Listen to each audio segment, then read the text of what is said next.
Hello students, कैसे हैं आप लोग। उम्मीद करता हूं कि आप लोग बहुत अच्छे से होंगे। मैं हूं आपका अभिषेक सर। स्टूडेंट्स, आज से मैं क्लास 10 का भी बायोलॉजी स्टार्ट करने जा रहा हूं। तो आज क्लास 10 का पहला चैप्टर बायोलॉजी का स्टार्ट करते हैं, जो कि है जैव प्रक्रम। तो स्टूडेंट, चलिए आज का क्लास स्टार्ट करते हैं। जैव प्रक्रम, आज के चैप्टर का क्या नाम है? जैव प्रक्रम, पोषण। तो सबसे पहले हम लोग इस चीज को समझते हैं कि जैव प्रक्रम होता क्या है। एक्चुअली जैव जैव मतलब क्या हुआ? जीव। स्टूडेंट्स, क्लास 9 में आप वीडियो में देख सकते हैं, प्लेलिस्ट में जाकर के मैंने जीव के बारे में बताया था आपको। कुछ क्या बताया था? जीव किसे कहेंगे? जीव हम उसे कहेंगे जिसमें जीवन होगा। ठीक है, वो होगा जीव। अब अगर जीव में जीवन है तो जीवन के आधार पर हम क्या है, जीव को दो वर्गों में बांट सकते हैं। किसमें? एक तो सजीव में, दूसरा निर्जीव में। मैंने क्या कहा स्टूडेंट्स कि जीवन के आधार पर। तो अगर हम जीवन के आधार पर जीव को दो वर्गों में बांट दिए, सजीव और निर्जीव, तो हमने इसका कुछ तो देखा होगा। आखिर हमें कुछ तो हमने इसमें देखा होगा, इसमें कुछ विशेष चीज देखा होगा या फिर इसमें कुछ विशेष देखा होगा, तभी हमने इसे बांटा। तो हमने बांटने का आधार क्या था?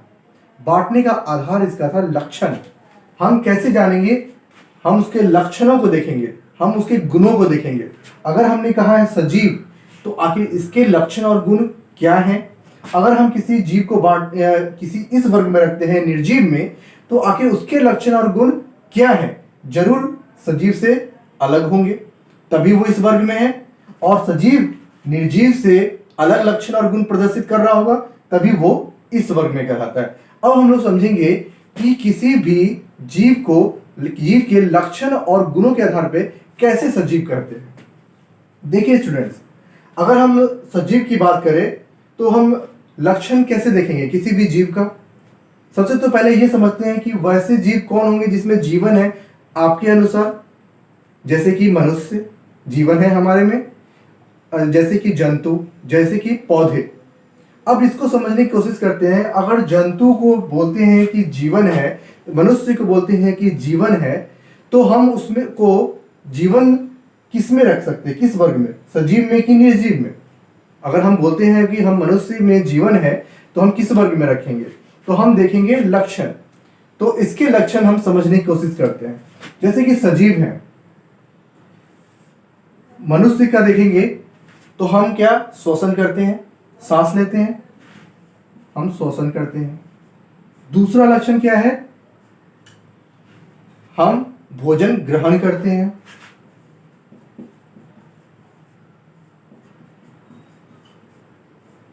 तीसरा लक्षण क्या है हमारा? वृद्धि दर्शाते हैं, शरीर की वृद्धि। चौथा लक्षण क्या है? गति। और हमारा पांचवा लक्षण, सबसे विशिष्ट लक्षण क्या है? प्रजनन। अगर स्टूडेंट्स ये लक्षण, ये सारे क्या है? लक्षण। ये लक्षण। अब देखिए, ये जरा सा ध्यान दीजिए, श्वसन। अगर हम सजीव, किसी जीव को कहते हैं कि वो सजीव है, तो हम देखेंगे कि वो श्वसन कर पा रहा है कि नहीं कर पा रहा है। अगर हम मनुष्य की बात करें तो श्वसन है, जंतु की बात करें तो वो भी श्वसन करता है। अगर हम पौधों की बात करेंगे तो उनमें भी श्वसन होता है। तो हम क्या कह सकते हैं? मनुष्य, जंतु और पादप अभी सजीव वर्ग में है? चलिए इसको लिख लेते हैं। मनुष्य, जंतु और पादप सजीव। अभी इसके और लक्षणों को देखेंगे। अब देखते हैं भोजन ग्रहण। क्या मनुष्य भोजन ग्रहण करते हैं? बिल्कुल करते हैं, क्योंकि भोजन ग्रहण करने की आवश्यकता क्यों होती है? हम चलते हैं, दौड़ते हैं, बोलते हैं, लिखते हैं, पढ़ते हैं। इसके लिए क्या चाहिए? हमें ऊर्जा की आवश्यकता होती है। और ऊर्जा कैसे मिलेगा? जब तक हम भोजन ग्रहण नहीं करेंगे। तो जब तक भोजन ग्रहण करेंगे तभी हमें ऊर्जा मिलेगा। तो ये भोजन ग्रहण करने से हमें ऊर्जा मिलेगी। दूसरा क्या है, वृद्धि। हर एक बच्चा जब जन्म लेता है तो वो छोटा होता है और छोटे से वयस्क बनते वक्त उसके शारीरिक वृद्धि भी होती है। हम एक छोटे से बच्चे को वयस्क होते हुए देखते हैं तो उसके शरीर में वृद्धि हुई। सेम उसी तरह से जंतु भी पहले शिशु अवस्था में होते हैं, शिशु अवस्था से वो वयस्क अवस्था तक आते हुए अपने शारीरिक वृद्धि को भी दर्शाते हैं। सेम उसी तरह से पादप में है। सो एक बीज होता है, बीज के अंकुर से फिर वही पौधा बनता है, पौधा से वो वृक्ष बन जाता है। तो इस तरह से शारीरिक वृद्धि इसमें भी दिखी। तो क्या हम कह सकते हैं ये मनुष्य, जंतु और पादप में ये तीनों लक्षण प्रदर्शित हो रहे हैं। गति, अगर मनुष्य की बात करें तो बिल्कुल गति दिख रहा है। आज हम यहाँ हैं, थोड़ी देर के बाद दूसरी जगह भी हो सकते हैं, तो ये गति दिखा। जंतु भी गति प्रदर्शित करते हैं, वे हमेशा एक जगह नहीं, कभी यहाँ है तो थोड़ी देर के बाद दूसरी जगह मिल सकते हैं। अब पादपों में गति होती है क्या, इसमें हम लोग थोड़ी देर के बाद मैं इस पर डिस्कस करता हूँ। अब देखते हैं आगे पॉइंट पे, प्रजनन। प्रजनन जो होता है, प्रजनन जो है वो सजीवों का सबसे विशिष्ट गुण है। क्या मनुष्य अपने समान, अपने जैसे संतति को उत्पन्न करना प्रजनन है। मनुष्य बिल्कुल अपने समान ही जो है ना संतति को उत्पन्न करता है। जंतु अपने समान संतति उत्पन्न करता है। पादप में भी अगर बात करें आम का चाहे बीज का, उसके जो अंदर गुठली होती है, बीज होती है, वो बिल्कुल उससे एक आम का पौधा ही तैयार होता है। किसी भी पादप के फल से में जो बीज होता है उससे सेम वो उसी फल का फिर से नया पौधा उगाता है। तो क्या होता है कि सजीवों में प्रजनन के द्वारा अपने जैसी संतति उत्पन्न करने की क्षमता होती है। तो ये सभी लक्षण, ये सारे लक्षण इसके मनुष्य, जंतु और पादप की सारे लक्षण जो है हमें मिल जाते हैं किसके, सजीवों की तरह। ये सजीवों के लक्षण इसमें मिल गए। तो हम कह सकते हैं मनुष्य, जंतु और पादप जो होता है वह किसमें आते हैं, सजीव में। अब बात करते हैं निर्जीव की, और सजीव के लक्षणों और गुणों से इसकी तुलना करते हैं और देखते हैं कि क्या ये लक्षण और गुण निर्जीव में पाए जाते हैं या नहीं पाए जाते हैं। तो सबसे पहले जानते हैं कि निर्जीव कौन कौन से चीज है। जैसे कि ये मार्कर जो मेरा है ये भी निर्जीव में आएगा। किताब, टेबल, पेन, ये सभी क्या होंगे, निर्जीव में होंगे। और अब इसमें देखते हैं क्या ये गुण पाए जाते हैं कि नहीं।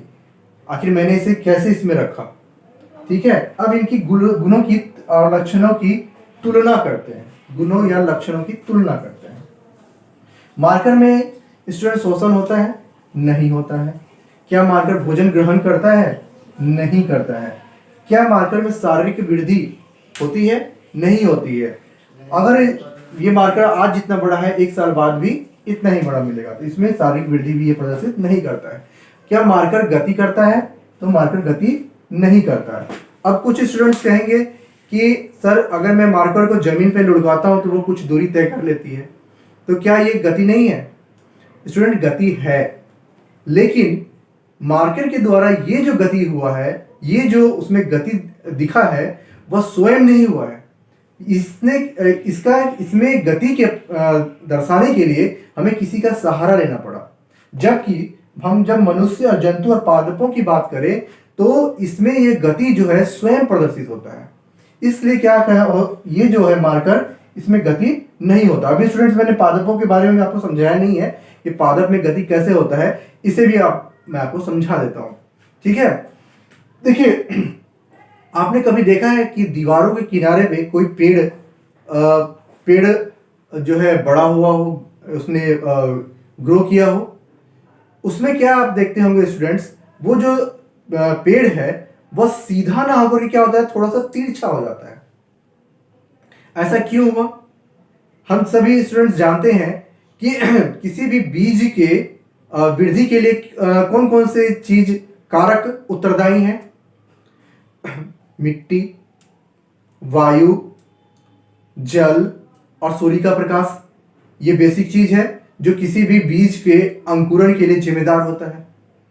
अब क्या होता है कि वहां पे पेड़ जब वृद्धि करता है तो उसे क्या चाहिए, हवा चाहिए, स्पेस चाहिए, ठीक है, वृद्धि करने के लिए पूर्ण तरह से, और वो उसे नहीं मिल पाता है तो वो क्या होता है, हल्का तिरछा हो जाता है ताकि वो सही तरीके से वृद्धि कर सके। तो इसमें क्या होता है, पादप के शरीर में वृद्धि दिखा। अब दूसरा एग्जाम्पल और लेते हैं। आपने छुई मुई का पौधा देखा होगा, जब आप उसके पत्तों को छूते हैं तो वो क्या होता है, उसके पत्ते सिकुड़ जाते हैं। क्या ये इसकी गति नहीं है, ये पादपों की गति है। तो उन्होंने अपने शरीर में गति दर्शाया। तो इस तरह से हम क्या देखते हैं कि पादपों में तो गति मिल गई, उसी तरह से जंतु और मनुष्य में भी गति मिली, तो हमने उसे सजीव कहा। लेकिन ये जो मार्कर था जिसे आपने क्या कहते हैं जमीन पे लुढ़काया था, तो ये गति मार्कर के द्वारा स्वयं ना होकर के आपके द्वारा हुआ। इसके वजह से क्या है, ये गति, इसको हम सजीवों वाली गति नहीं कहेंगे। तो ये गति नहीं कर पाता है और इसमें प्रजनन क्षमता भी नहीं होता है। इस तरह से स्टूडेंट्स हम क्या देखते हैं कि ये सभी जो चीज हम लोगों ने निर्जीव में कहा था, तो हम जब इसकी लक्षणों की तुलना सजीवों के लक्षणों से करते हैं तो हम क्या पाते हैं कि ये इसमें कोई भी लक्षण प्रदर्शित नहीं करते हैं। तो हम इसे किस वर्ग में रखेंगे, निर्जीव वर्ग में रखेंगे। ठीक है स्टूडेंट्स, अब सजीवों में पाए जाने वाले एक अन्य विशिष्ट लक्षण की चर्चा करते हैं, और यह विशिष्ट लक्षण जो होता है वह सजीव और निर्जीव को अलग करता है। स्टूडेंट्स, इसे कहते हैं आणविक गतियां। अब आणविक गतियां क्या होती हैं इसे समझते हैं। आणविक गतियां जो होती हैं वह अणुओं की गति होती है। दरअसल अणु किसमें अब गति करेंगे, जीव द्रव्य में। जो होता है कि आणविक गति कहाँ होगा, जीव द्रव्य में। अब समझते हैं जीव द्रव्य क्या है। स्टूडेंट्स, क्लास 9 में आपने देखा है कोशिका की संरचना। कोशिका की संरचना क्या होती है, यह बाह्य संरचना क्या कहलाती है, कोशिका झिल्ली।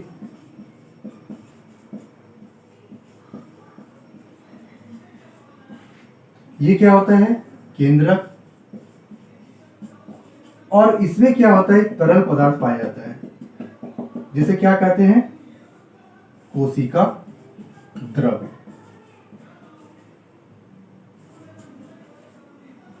अब स्टूडेंट्स, जीव द्रव्य किसे कहेंगे, इसे केंद्रक और कोशिका द्रव्य को जब मिला देंगे तो क्या होगा, जीव द्रव्य बन जाएगा। तो केंद्रक प्लस कोशिका द्रव्य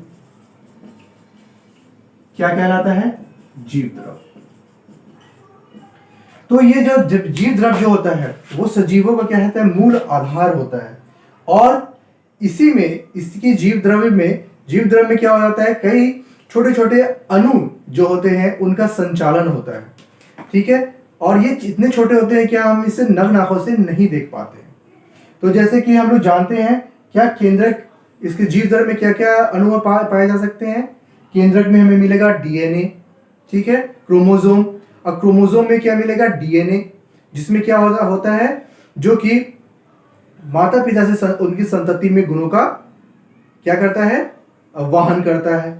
और केंद्र के पास आपको मिलेगा अंतःपर्दवीय जालिका। अंतःपर्दवीय जालिका में मिलेगा राइबोसोम। उसके बाद क्या मिलेगा आपको, एक संरचना है गोल्जी काय या फिर गोल्जी उपकरण, लाइसोसोम। इसी तरह से मिलेगा माइटोकॉन्ड्रिया और रसधानियां। इस तरह से ये सारी संरचनाएं जो होती हैं ये सभी क्या है, छोटे छोटे अणु होते हैं। ठीक है, इनकी गतियां क्या कहलाएंगी, आणविक गतियां कहलाएंगी। इन्हीं आणविक गतियों की वजह से सजीवों में जीवन प्रदर्शित होता है, जबकि निर्जीवों में जीवन का कोई लक्षण नहीं दिखते हैं, जैसा कि हम लोग देख चुके हैं। और स्टूडेंट्स, एक और जीव है जिसका नाम है विषाणु या वायरस। और इसी आणविक गति के जो जब तक वायरस जो होता है वह शरीर से बाहर है तब तक वह आणविक गति प्रदर्शित नहीं करता है।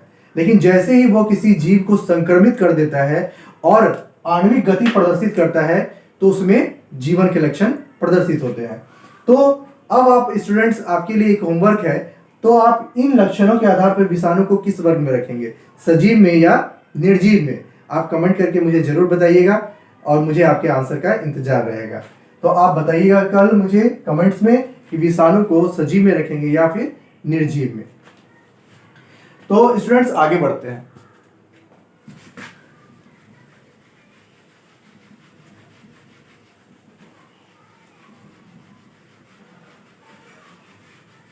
ये तो हमने जैव के बारे में समझा। अब समझते हैं प्रक्रम के बारे में। जैव प्रक्रम क्या है हमारा आज का टॉपिक? जैव प्रक्रम मतलब जैव मतलब हम लोग समझ गए जीव, और प्रक्रम मतलब क्या हो गया? प्रक्रिया, मतलब जीवों की प्रक्रिया। तो जैव प्रक्रम का हम एक ऐसा परिभाषा क्या निकाल सकते हैं? तो जैव प्रक्रम वह प्रक्रिया है जिसके द्वारा जीवों का अनुरक्षण होता है। जैव प्रक्रम वह प्रक्रिया है, जैव प्रक्रम ऐसी प्रक्रिया है जिसमें क्या होता है? जीवों का अनुरक्षण होता है। अनुरक्षण, अनुरक्षण मतलब क्या? अनुरक्षण का मतलब हुआ जैसे कि हमारा ये शरीर है, तो हमारे शरीर को अपने अस्तित्व को बनाए रखने के लिए क्या चाहिए? भोजन चाहिए। भोजन चाहिए। जब तक अगर इसे हमें भोजन नहीं मिलेगा तो क्या हमारा इस शरीर का अस्तित्व रहेगा? नहीं रहेगा। तो इस शरीर के अलावा, भोजन के अलावा क्या चाहिए? श्वसन। अगर सांस ना ले तो क्या जीवन अस्तित्व में रहेगा? नहीं रहेगा। उसी तरह से क्या है? पोषण। उसी तरह से क्या है? अन्य सभी कई जो है इसकी प्रक्रियाएं होती हैं जिसके द्वारा क्या होता है? हमारे इस शरीर का अनुरक्षण होता है, देखभाल होता है, रख रखाव होता है। तो अनुरक्षण क्या हो गया? रख रखाव, रख रखाव या फिर देखभाल। तो जैव प्रक्रम वैसी प्रक्रिया है जिसके द्वारा जीवों को क्या होता है? अनुरक्षण होता है, उनका देखभाल या रख रखाव होता है। इसे क्या कहते हैं? जैव प्रक्रम कहते हैं। तो अब इस जैव प्रक्रम में कई सारी विधियां हैं। तो इस जैव प्रक्रम में कुछ विधियों को देखेंगे। जैव प्रक्रम में पहली विधि जो होती है पोषण, पोषण है। दूसरी विधि श्वसन, पाचन। पाचन के बाद क्या होगा? निष्कासन। निष्कासन के बाद क्या होगा? वहन भी है। वहन जिसमें क्या कहते हैं? रक्त के द्वारा सभी जो हमारे जो पोषक तत्व हैं वो शरीर के सभी अंगों तक पहुंचते हैं, वो भी एक है। और निष्कासन के बाद एक प्रजनन। ये विभिन्न विधियां हैं। ये विभिन्न विधियां क्या हैं? जैव प्रक्रम की विभिन्न विधियां कहलाती हैं। जैसे पोषण एक विधि है, श्वसन एक विधि है, पाचन एक विधि है, निष्कासन एक विधि है, प्रजनन एक विधि है, और इन सभी को मिलकर क्या कहते हैं? ये जैव प्रक्रम कहलाता है। ठीक है स्टूडेंट, जैसा कि हम लोगों ने देखा कि ये सभी विभिन्न विधियां हैं जो कि जैव प्रक्रम कहलाती हैं। तो अगले क्लास में स्टूडेंट्स हम लोग पोषण के बारे में समझेंगे। पोषण क्या है, पोषण किन जीवों में पाया जाता है और किन जीवों में किस प्रकार से पोषण होता है, इसके बारे में जानेंगे। तो स्टूडेंट्स आज का क्लास यहीं पे कंप्लीट होता है। अगर आपको आज का मेरा क्लास पसंद आया हो तो प्लीज़ वीडियो को लाइक करें, चैनल को सब्सक्राइब करें और इसे दोस्तों में शेयर करना ना भूलें। Thank you.